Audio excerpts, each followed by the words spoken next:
दोस्तों, मेरे पीछे कुतुब मीनार बन रही है। आइए देखते हैं इसके निर्माण की पूरी कहानी। तो वीडियो को पूरा देखें और चैनल को सब्सक्राइब कर लीजिए।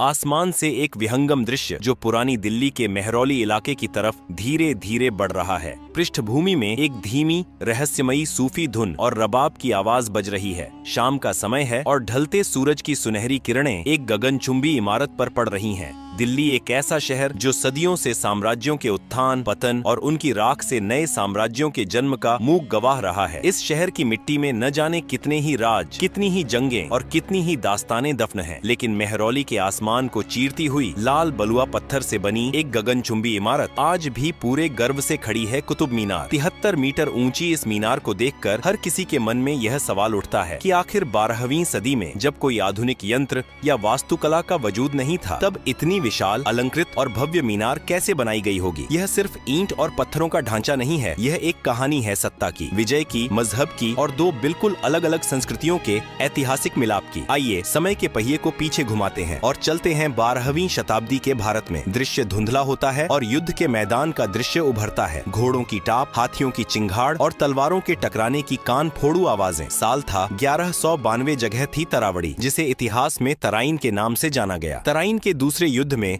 शहाबुद्दीन मोहम्मद गोरी की फौजों ने दिल्ली और अजमेर के पराक्रमी राजपूत राजा पृथ्वीराज चौहान को हरा दिया था। इस एक युद्ध ने भारत के इतिहास की धारा को हमेशा हमेशा के लिए बदल कर रख दिया। मोहम्मद गोरी को भारत पर खुद शासन करने में कोई खास दिलचस्पी नहीं थी। उसका मुख्य मकसद इस सोने की चिड़िया को लूटना और अपने मध्य एशियाई साम्राज्य को आर्थिक रूप से मजबूत करना था। भारी लूटपाट के बाद गोरी वापस अपने वतन लौट गया, लेकिन भारत की सत्ता की चाबी वह अपने सबसे वफादार और काबिल गुलाम सेनापति के हाथों में सौंप गया। उस सेनापति का नाम था कुतुबुद्दीन ऐबक। कुतुबुद्दीन ऐबक एक सख्त चेहरे वाला योद्धा जो अब दिल्ली के तख्त पर बैठा है। उसके आसपास वजीर और सैनिक खड़े हैं। कुतुबुद्दीन ऐबक अब दिल्ली का सर्वेसर्वा था। उसने दिल्ली सल्तनत की नींव रखी और इसके साथ ही भारत में गुलाम वंश की औपचारिक शुरुआत हुई। ऐबक अपनी इस ऐतिहासिक जीत को महज कागजों या कहानियों तक सीमित नहीं रखना चाहता था। वह इसे एक ऐसा भौतिक स्वरूप देना चाहता था जो आने वाली सदियों तक दुनिया को उसकी ताकत, उसके सुल्तान गोरी के रुतबे और इस्लाम के परचम का एहसास कराता रहे। इसी महत्वाकांक्षी सोच ने जन्म दिया कुतुब मीनार के विचार को। इतिहासकारों के बीच इस मीनार के निर्माण के उद्देश्य को लेकर आज भी चर्चा होती है। कुछ का मानना है कि इसे इस्लाम की जीत के प्रतीक यानी एक विजय स्तंभ के रूप में बनाया गया था, ठीक वैसे ही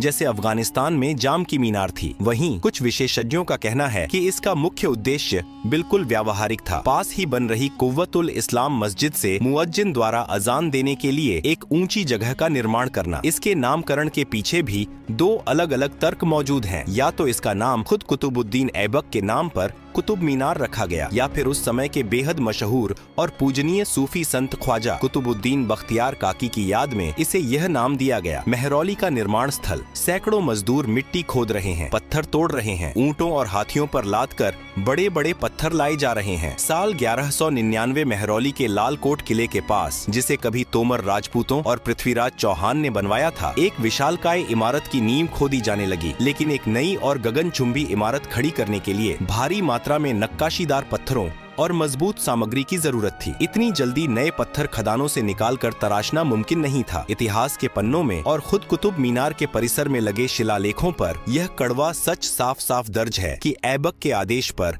आसपास मौजूद 27 हिंदू और जैन मंदिरों को ध्वस्त किया गया और उनके मलबे का इस्तेमाल इस मीनार और परिसर की मस्जिद के निर्माण में किया गया। आज भी अगर आप मीनार के आधार और कुव्वत उल इस्लाम मस्जिद के खंभों को ध्यान से देखें तो वहाँ हिंदू देवी देवताओं की खंडित मूर्तियाँ, मंदिर की घंटियों के निशान और कलश की आकृतियाँ आसानी से देखी जा सकती हैं। यह विजय के उन्माद का एक क्रूर सच था, लेकिन विडंबना देखिए कि इसी सच और विध्वंस की राख से वास्तुकला की एक नई और अद्भुत शैली जन्म ले रही थी, जिसे आज हम भारतीय इस्लामिक वास्तुकला के नाम से जानते हैं। धूल और पसीने से सने हुए स्थानीय भारतीय कारीगर छेनी और हथौड़ी से पत्थरों पर अरबी आयतें उकेर रहे हैं। हुक्मरान और शासक इस्लामिक थे। उनके दिमाग में मध्य एशिया की मस्जिदें और मीनारें थीं, लेकिन इस मीनार को धरातल पर उतारने वाले कारीगर और मजदूर पूरी तरह से भारतीय थे। इन पारंपरिक भारतीय कारीगरों को इस्लामिक वास्तुकला की मुख्य पहचान गुंबद या मेहराब बनाने का कोई खास तजुर्बा नहीं था। वे केवल एक खंभे के ऊपर पत्थर का शहतीर रखकर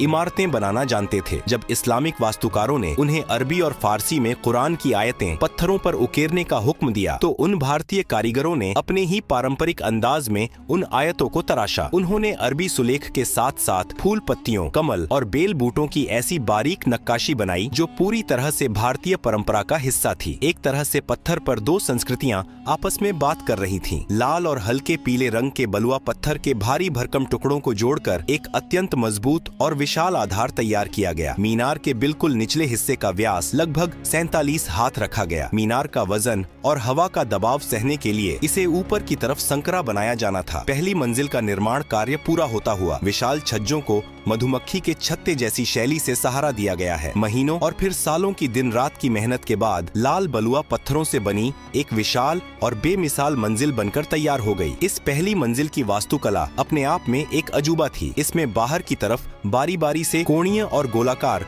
बांसुरी नुमा नक्काशी बनाई गई। इन आकृतियों ने इमारत को एक अद्भुत त्रिआयामी रूप दिया और सूरज की रोशनी पड़ने पर मीनार पर जो छाया बनती थी वह इसके आकर्षण को 100 गुना बढ़ा देती थी। पहली मंजिल के ऊपर मुअज्जिन के खड़े होने के लिए एक बेहद खूबसूरत छज्जा बनाया गया। इस छज्जे का भार संभालने के लिए एक विशेष शैली का इस्तेमाल किया गया। मीनार की पहली मंजिल पूरे रौब के साथ खड़ी हो गई थी। ऐबक खुश था। उसका सपना आसमान छूने लगा था, लेकिन इंसान के बनाए मंसूबों पर मुहर हमेशा वक्त लगाता है। कुतुब मीनार को मुकम्मल होते देखने का ऐबक का सपना अधूरा ही रह गया। साल 1210 ईस्वी में लाहौर के मैदान में चौगान खेलते हुए कुतुबुद्दीन ऐबक अपने घोड़े से बुरी तरह गिर पड़ा। घोड़े की काठी ऐबक के सीने में जा घुसी और इस अचानक हुए हादसे में दिल्ली के पहले सुल्तान की मौत हो गई। ढलता हुआ सूरज, मेहरौली के आसमान के नीचे अधूरी खड़ी कुतुब मीनार की पहली मंजिल एक वीरान और खामोश अवस्था में खड़ी है। हवा के झोंके झरोखों से होकर गुजर रहे हैं। ऐबक की अचानक मौत के साथ ही कुतुब मीनार के निर्माण का काम भी एक झटके में ठप पड़ गया। जो जगह कल तक हजारों मजदूरों की आवाजों और छेनी हथौड़ी की खनक से गूंज रही थी, वहां अब एक मनहूस सन्नाटा पसरा था। मेहरौली के वीरान आसमान के नीचे लाल पत्थरों की वह एक मंजिल कई सालों तक यूं ही अधूरी खड़ी रही। हवाएं आती और पत्थरों से टकराकर वापस लौट जाती। दिल्ली सल्तनत में सत्ता हथियाने के लिए भयंकर खून खराबा और राजनीतिक उथल पुथल मची हुई थी। हर किसी को यही लग रहा था कि शायद विजय की यह मीनार अब कभी पूरी नहीं हो पाएगी और इतिहास में एक अधूरे ख्वाब की तरह दर्ज हो जाएगी। बादलों के तेजी से उड़ने का दृश्य, कुतुब मीनार की वह अकेली अधूरी मंजिल सालों से सर्दी, गर्मी और बरसात की मार सह रही है। पृष्ठभूमि में एक उदास और खामोश संगीत बज रहा है जो अचानक ढोल और नगाड़ों की एक भारी राजसी आवाज में तब्दील हो जाता है। कुतुबुद्दीन ऐबक की दर्दनाक मौत के बाद दिल्ली सल्तनत पर जैसे ग्रहण लग गया था। उसका उत्तराधिकारी आराम शाह बेहद कमजोर साबित हुआ और दिल्ली की सत्ता डगमगाने लगी। मीनार का काम पूरी तरह से रुक चुका था और ऐसा लगने लगा था कि लाल पत्थरों का यह ढांचा महज एक खंडहर बनकर रह जाएगा। लेकिन तभी 1211 ईस्वी में दिल्ली के तख्त पर एक ऐसे शख्स की ताजपोशी हुई जिसने इतिहास की धारा को एक बार फिर मोड़ दिया। इस शख्स का नाम था शम्स उद्दीन इल्तुतमिश, जो किसी दौर में खुद एक गुलाम के रूप में बिका था। अपनी बेमिसाल काबिलियत और बहादुरी के दम पर ऐबक का दामाद और अब दिल्ली का सबसे ताकतवर सुल्तान बन चुका था। सुल्तान बनते ही इल्तुतमिश ने दिल्ली को पूरी तरह से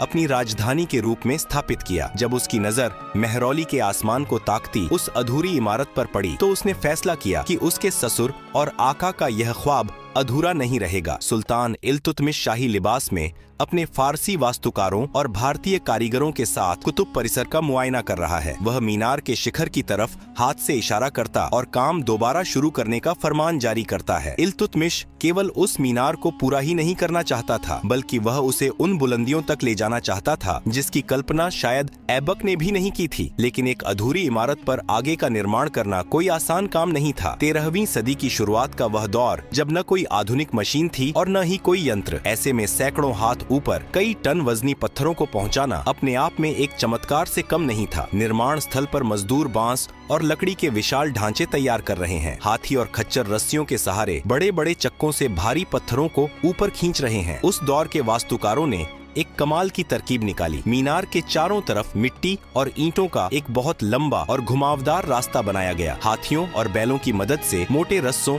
और चरखियों का इस्तेमाल करके लाल बलुआ पत्थर के भारी भरकम टुकड़ों को धीरे धीरे ऊपर की तरफ खींचा जाता था। पत्थरों को जोड़ने के लिए किसी आम गाड़े का नहीं बल्कि चूना, सुर्खी, गुड़ और दालों से बने एक बेहद मजबूत गाड़े का इस्तेमाल किया गया। पत्थरों को आपस में फंसाने के लिए विशेष तकनीक अपनाई गई ताकि मीनार भूकंप के झटकों और तेज आंधियों का सामना कर सके। दूसरी और तीसरी मंजिल की बनावट का स्पष्ट अंतर दिखाई देता है।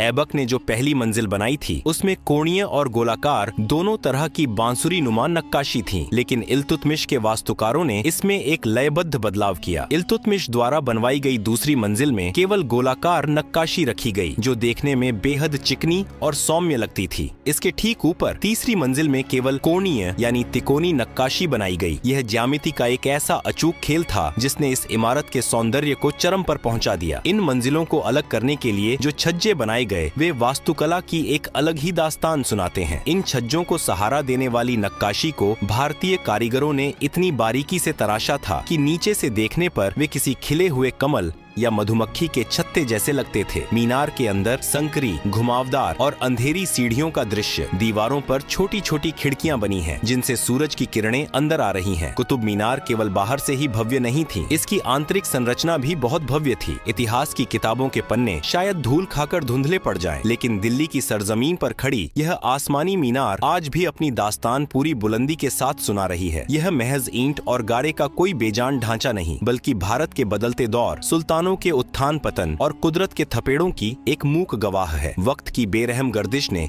इस मीनार को कई बार आजमाया। साल 1503 की एक काली रात जब आसमान से कड़कती बिजली सीधे इस मीनार के जिस्म पर आ गिरी, पत्थर चटक गए और दीवारों पर गहरी दरारें उभर आईं। उस वक्त दिल्ली के तख्त पर सुल्तान सिकंदर लोदी का पहरा था। उन्होंने कला और विरासत की कद्र करते हुए इसकी मरम्मत करवाई और मीनार फिर से अपनी पूरी शान के साथ खड़ी हो गई। सदियों तक यह मीनार सीना ताने खड़ी रही, जैसे वह भारत के बदलते राजनीतिक परिदृश्य को अपनी पत्थरीली आंखों से देख रही हो। लेकिन तकदीर को शायद अब भी इस मीनार का एक और सबसे खौफनाक इम्तिहान लेना बाकी था। सितंबर की वह पहली सुबह उत्तर भारत के लिए विनाश का पैगाम लेकर आई। सूरज अब भी पूरी तरह निकला भी नहीं था कि अचानक जमीन भयानक रूप से कांपने लगी। परिंदे चीखते हुए आसमान की ओर भागे और मथुरा से लेकर दिल्ली तक की धरती फटने लगी। यह 1803 का वह ऐतिहासिक और विनाशकारी भूकंप था जिसने दिल्ली की कई आलीशान इमारतों को खंडहर में तब्दील कर दिया। कुतुब मीनार जो सदियों से हर तूफान को हंसकर झेलती आ रही थी, इस भूकंप के झटकों के आगे बेबस नजर आई। मीनार की नींव हिली, दीवारों में गहरे घाव हुए और सबसे दुखद यह हुआ कि फिरोज शाह तुगलक द्वारा बनवाई गई वह नक्काशीदार खूबसूरत छतरी टूटकर जमीन पर आ गिरी और चकनाचूर हो गई। फिरंगी हुकूमत और एक मूर्खतापूर्ण भूल भूकंप के बाद जब धूल शांत हुई तो दिल्ली का मंजर बदल चुका था। मुगलों का सूरज डूब रहा था और लाल लिबास पहने अंग्रेज अधिकारी घुड्डों पर सवार होकर सत्ता के केंद्र में आ चुके थे। जब विदेशी हुकूमत ने इस जर्जर और टूटी हुई मीनार को देखा तो उन्होंने इसे अपनी प्रतिष्ठा से जोड़ लिया। वे दुनिया को दिखाना चाहते थे कि वे भारतीय विरासत के रक्षक हैं। साल 1828 में एक विदेशी अधिकारी मेजर रॉबर्ट स्मिथ को इस मीनार की मरम्मत का जिम्मा सौंपा गया। उस अधिकारी ने मीनार की नींव और दरकती दीवारों को तो बहुत ही कुशलता और मजबूती दी, लेकिन जब बात इसके सबसे ऊपरी शिखर की आई तो उसने वास्तुकला के इतिहास की सबसे बड़ी भूल कर दी। उसने पुरानी टूटी छतरी की जगह एक बिल्कुल नई संरचना बनाई, लेकिन यह नई छतरी भारतीय इस्लामिक वास्तुकला के किसी भी नियम पर खरी नहीं उतरती थी। यह एक अजीब सी छतरी नुमा बनावट थी जो राजपूत महलों या हिंदू मंदिरों के मंडप जैसी दिखती थी। जैसे ही यह छतरी मीनार के ऊपर रखी गई, यह पूरी इमारत पर एक भद्दे और बेमेल पैबंद की तरह लगने लगी। वास्तुकला के जानकारों और इतिहासकारों ने इसकी कड़ी आलोचना की और इसे एक मूर्खतापूर्ण भूल का नाम दिया। यह बेतुकी छतरी लगभग 20 सालों तक कुतुब मीनार के सिर पर एक बेमेल ताज की तरह बैठी रही। साल 1848 में जब तत्कालीन विदेशी महाशासक लॉर्ड हार्डिंग ने कुतुब मीनार का दौरा किया और इस बेमेल छतरी को देखा तो वे अपनी नाराजगी छिपा न सके। उन्होंने फौरन इसे मीनार के शिखर से नीचे उतारने का फरमान जारी कर दिया। वास्तुकारों और मजदूरों ने सावधानी से उस पूरी संरचना को नीचे उतारा। आज भी अगर आप कुतुब परिसर में जाएं तो मीनार के मुख्य प्रवेश द्वार से कुछ ही दूरी पर हरे भरे घास के मैदान में लाल पत्थरों से बनी वह अनाथ छतरी आपको जमीन पर रखी हुई मिल जाएगी। वह छतरी आज भी उस दौर की एक दिलचस्प गवाही देती है जब एक विदेशी अधिकारी ने अपनी नासमझी में सदियों पुरानी वास्तुकला से छेड़छाड़ करने की कोशिश की थी। कुतुब मीनार की यह दास्तान केवल एक गगनचुंबी इमारत तक सीमित नहीं है। यह पूरा परिसर अपने आप में रहस्यों और अजूबों का एक खुला संग्रहालय है। मीनार के ठीक साए में कुव्वत उल इस्लाम मस्जिद के आंगन में खदिदिधा है 4वीं शताब्दी का लौह स्तंभ। इसे संभवतः गुप्त साम्राज्य के सम्राट चंद्रगुप्त द्वितीय विक्रमादित्य ने बनवाया था। यह धातु विज्ञान का एक ऐसा विश्वव्यापी चमत्कार है जो 1600 सालों से खुले आसमान के नीचे दिल्ली की सर्दी, गर्मी और बारिश सहने के बावजूद आज तक जंग का शिकार नहीं हुआ है। एक तरफ 12वीं सदी की विशाल पत्थर की मीनार और दूसरी तरफ कभी न जंग खाने वाला यह प्राचीन स्तंभ। यह परिसर दो अलग युगों और तकनीकों का एक अद्भुत संगम है। यहीं पास में इंसान के गुरूर और उसकी अधूरी ख्वाहिशों की एक और गवाही मौजूद है। अलाई मीनार। 14वीं सदी में जब महत्वाकांक्षी सुल्तान अलाउद्दीन खिलजी ने कुतुब मीनार से भी 2 गुनी ऊंची मीनार बनाने का ख्वाब देखा तो काम शुरू हुआ, लेकिन वह सिर्फ एक बुनियादी ढांचा ही खड़ा कर पाया था कि उसकी मौत हो गई। उसका गुरूर उसी मलबे में दफन हो गया। अलाई मीनार आज भी हमें यह सिखाती है कि इंसान के मंसूबे चाहे कितने भी ऊंचे क्यों न हो, वक्त और कुदरत के आगे हर किसी को झुकना ही पड़ता है। विरासत का अमर पन्ना आज अपने भीतर 379 घुमावदार सीढ़ियों के सफर को समेटे हुए यह मीनार विश्व धरोहर का गौरव है। यह कुतुबुद्दीन ऐबक का देखा हुआ एक सपना था जिसे इल्तुतमिश ने आसमान तक पहुंचाया, जिसे फिरोज शाह तुगलक ने नया रंग दिया और जिसे बनाने में अनगिनत गुमनाम भारतीय कारीगरों ने अपना खून पसीना बहाया। शाम के वक्त जब मीनार पर लगी पीली रोशनियां जल उठती हैं, तो यह रात के अंधेरे में सोने की तरह दमकने लगती है। पृष्ठभूमि में उभरती सूफी कव्वाली और रबाब का जादुई संगीत इसे एक रूहानी एहसास देता है। इसने साम्राज्यों को बनते और राख होते देखा है, तलवारों की झंकार सुनी है और सूफियों के सुकून भरे कलाम भी। यह दो संस्कृतियों के मिलन का सबसे ऊंचा प्रतीक है। वक्त गुजरता जाएगा, सदियां बदलेंगी, लेकिन जब तक दिल्ली का यह आसमान रहेगा, लाल पत्थरों की यह दास्तान पूरे फख्र के साथ सीना ताने खड़ी रहेगी।